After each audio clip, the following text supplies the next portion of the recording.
السلام علیکم ورحمۃ اللہ وبرکاتہ۔ الحمد عالمین والصلاة والسلام علی سید المرسلین، اما بعد فاعوذ باللہ من الشیطان الرجیم، بسم اللہ الرحمن الرحیم۔ برادران عزیز و معزز خواتین، آج کی اس نشست میں سورۃ الانبیاء کی آیت نمبر 37 سے آیت نمبر 43 تک تمام آیات کا ترجمہ و تفسیر پیش کرنے کی سعادت حاصل کی جائے گی۔ خلق الإنسان من عجل سأريكم آياتي فلا تستعجلون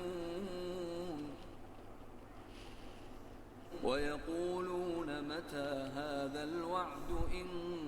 كنتم صادقين لو يعلم الذين كفروا حين لا يكفون عن وجوههم النار ولا عن ظهورهم لو يعلم الذين كفروا حين لا يكفون عن وجوههم النار ولا عن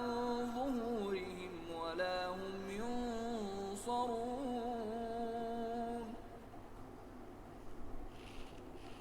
بل تأتيهم بغتة فتبهتهم فلا يستطيعون ردها ولا هم ينظرون ولقد استهزئ برسل من قبلك فحاق بالذين سخروا منهم ما كانوا به يستهزئون قل من يكلؤكم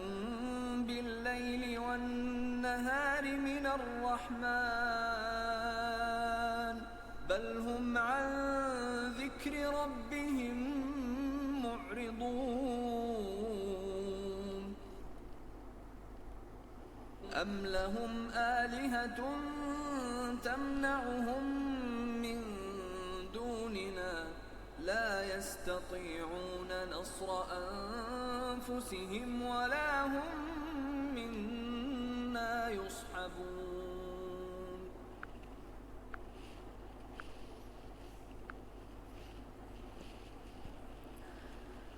آدمی جلد باز بنایا گیا، اب میں تمہیں اپنی نشانیاں دکھاؤں گا تو مجھ سے جلدی نہ کرو۔ آدمی جلد باز بنایا گیا، اس کا ایک معنی یہ ہے کہ جلد بازی کی زیادتی اور صبر کی کمی کی وجہ سے گویا انسان بنایا ہی جلد بازی سے گیا ہے، یعنی جلد بازی انسان کا خمیر ہے۔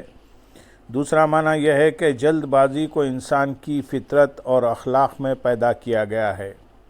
یہاں آیت میں انسان سے کون مراد ہے، اس کے بارے میں مفسرین کے 3 اقوال ہیں۔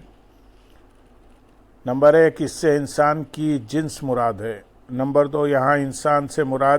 نضر بن حارث ہے۔ نمبر 3، اس آیت میں انسان سے مراد حضرت آدم علیہ السلام ہیں۔ اب میں تمہیں اپنی نشانیاں دکھاؤں گا، اس آیت کا شان نزول یہ ہے کہ جب نضر بن حارث نے جلد عذاب نازل کرنے کا مطالبہ کیا تو اس کے بارے میں یہ آیت نازل ہوئی اور فرمایا گیا کہ اب میں تمہیں اپنی نشانیاں دکھاؤں گا۔ ان نشانیوں سے عذاب کے وہ وعدے مراد ہیں جو مشرکین کو دیے گئے تھے۔ ان وعدوں کا وقت قریب آ گیا ہے، لہذا انہیں چاہیے کہ وقت سے پہلے ان کا مطالبہ نہ کریں۔ چنانچہ دنیا میں بدر کے دن وہ منظر ان کی نگاہوں کے سامنے آ گیا اور آخرت میں وہ جہنم کا عذاب دیکھیں گے۔ علامہ اسماعیل حقی رحمۃ اللہ علیہ نے اس مقام پر تعویلات نجمیہ کے حوالے سے ایک بہت پیارا نقطہ بیان کیا ہے کہ گویا اللہ تعالیٰ نے ارشاد فرمایا، اے کافرو، تم اپنی جہالت و گمراہی کی وجہ سے عذاب طلب کرنے میں جلدی مچا رہے ہو، کیونکہ تم نے مذاق اڑا کر اور دشمنی کر کے میرے حبیب اور میرے نبی صلی اللہ علیہ وسلم کو تکلیف دی ہے۔ میرے اولیاء کا میری بارگاہ میں یہ مقام ہے کہ جس نے میرے کسی ولی سے دشمنی کی تو اس نے مجھ سے جنگ کا اعلان کر دیا، اور بے شک اس نے عذاب طلب کرنے میں جلدی کر لی، کیونکہ میں اپنے اولیاء کی وجہ سے شدید غضب فرماتا ہوں۔ اور جو بدبخت میرے حبیب اور میرے نبی صلی اللہ علیہ وسلم سے دشمنی کرے تو اس کا انجام کیا ہوگا؟ اس میں ان لوگوں کے لیے بڑی عبرت ہے جو حضور پرنور صلی اللہ علیہ وسلم کے لیے بے ادبانہ انداز اپنا کر، آپ کی سیرت اور سنتوں کا مذاق اڑا کر، آپ کے اعمال کو ہدف تنقید بنا کر، آپ کے صحابہ کرام اور آل و اولاد پر انگشت اعتراض اٹھا کر الغرض کسی بھی طریقے سے حضور پرنور صلی اللہ علیہ وسلم کے لیے اذیت اور تکلیف کا باعث بنتے ہیں۔ اللہ تعالیٰ انہیں ہدایت عطا فرمائے۔ اس آیت سے معلوم ہوا کہ جلد بازی ایسی بری چیز ہے کہ اس کی وجہ سے انسان اپنی ہلاکت و بربادی اور عبرتناک موت تک کا مطالبہ کر بیٹھتا ہے، اور یہ جلد بازی کا ہی نتیجہ ہے کہ انسان اچھائی کو برائی اور برائی کو اچھائی سمجھ بیٹھتا ہے، اور وہ کوئی عملی قدم اٹھانے سے پہلے اس کے اچھے اور برے پہلوؤں پر غور نہیں کر پاتا، اور یوں اکثر وہ اپنا نقصان کر بیٹھتا ہے، جبکہ اس کے مقابلے میں مستقل مزاج اور سکون و اطمینان سے کام کرنے والا آدمی اپنے مقصد کو پا لیتا ہے اور نقصان سے بھی بچ جاتا ہے۔ حضرت عبداللہ بن عباس رضی اللہ تعالیٰ عنہ سے روایت ہے، رسول کریم صلی اللہ علیہ وسلم نے ارشاد فرمایا، جب تم نے بردباری سے کام لیا تو اپنے مقصد کو پا لیا یا عنقریب پالو گے، اور جب تم نے جلد بازی کی تو تم خطا کھا جاؤ گے، یا ممکن ہے کہ تم سے خطا سرزد ہو جائے۔ حضرت حسن رضی اللہ تعالیٰ عنہ سے روایت ہے، نبی اکرم صلی اللہ علیہ وسلم نے ارشاد فرمایا، جو جلدی کرتا ہے وہ خطا میں پڑتا ہے۔ لہذا ہر مسلمان کو چاہیے کہ وہ جلد بازی سے بچے اور مستقل مزاجی کو اختیار کرنے کی کوشش کرے۔ خیال رہے کہ چند چیزوں میں جلدی اچھی ہے، جیسے گناہوں سے توبہ، نماز کی ادائیگی، جب کفو مل جائے تو لڑکی کی شادی اور میت کی تجہیز و تکفین کرنے میں جلدی کرنا۔ آیت نمبر 38، 39 اور 40 میں ارشاد ہے، اور کہتے ہیں اگر تم سچے ہو تو یہ وعدہ کب ہوگا؟ اگر کافر اس وقت کو جان لیتے جب وہ اپنے چہروں سے اور اپنی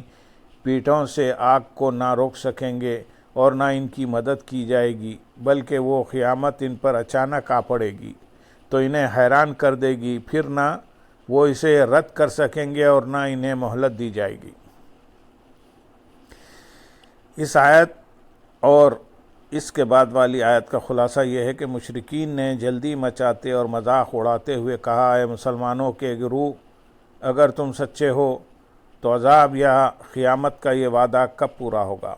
ارشاد فرمایا گیا کہ اگر کافر اس وقت کو جان لیتے جب وہ اپنے چہروں سے اور اپنی پیٹھوں سے دوزخ کی آگ کو نہ روک سکیں گے اور نہ ان کی مدد کی جائے گی تو وہ کفر پر قائم نہ رہتے اور عذاب طلب کرنے میں جلدی نہ کرتے، نیز کفار کو اپنے عذاب کا حقیقی علم ہو جاتا تو قیامت کا وقت نہ پوچھتے بلکہ اس کے لیے تیاری کرتے، بلکہ وہ ان پر اچانک آ پڑے گی۔ کفار کے طلب کردہ عذاب کی شدت بیان کرنے کے بعد اللہ تعالیٰ نے ارشاد فرمایا کہ کفار کو اس کے آنے کا وقت معلوم نہیں، بلکہ وہ قیامت ان پر اچانک آ پڑے گی تو انہیں حیران کر دے گی، پھر نہ وہ اسے کسی ہیلے سے رد کر سکیں گے اور نہ انہیں توبہ و معذرت کی مہلت دی جائے گی۔ آیت نمبر 41 میں ارشاد ہے، اور بے شک تم سے اگلے رسولوں کا مذاق اڑایا گیا تو جس عذاب کا مذاق اڑاتے تھے اسی نے ان کو گھیر لیا۔ اللہ تعالیٰ نے اپنے حبیب صلی اللہ علیہ وسلم کو مزید تسلی دیتے ہوئے ارشاد فرمایا کہ اے پیارے حبیب صلی اللہ علیہ وسلم، جس طرح آپ کی قوم نے آپ کا مذاق اڑایا، اسی طرح ان سے پہلے کے کفار بھی اپنے انبیاء اکرام علیہم السلام کا مذاق اڑایا کرتے تھے، تو مذاق اڑانے والوں کا مذاق انہی کو لے بیٹھا اور وہ اپنے مذاق اڑانے اور مسخرہ پن کرنے کے وبال و عذاب میں گرفتار ہوئے۔ لہذا آپ رنجیدہ نہ ہوں، آپ کے ساتھ استہزاء کرنے والوں کا بھی یہی انجام ہونا ہے۔ آیت نمبر 42 میں ارشاد ہے تم فرماؤ رات اور دن میں رحمان کے عذاب سے تمہاری کون حفاظت کرے گا، بلکہ وہ اپنے رب کے ذکر سے منہ پھیرے ہوئے ہیں۔